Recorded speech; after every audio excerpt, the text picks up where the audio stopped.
who recently became the first Indian to win Formula E race?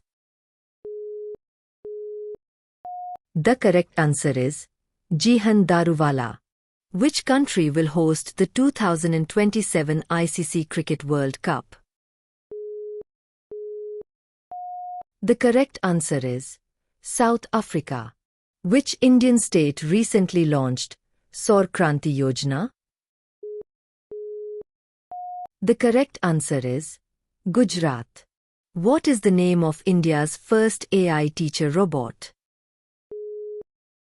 The correct answer is Iris. Which Indian airport ranked world's 5th busiest in 2025? The correct answer is IGI Delhi.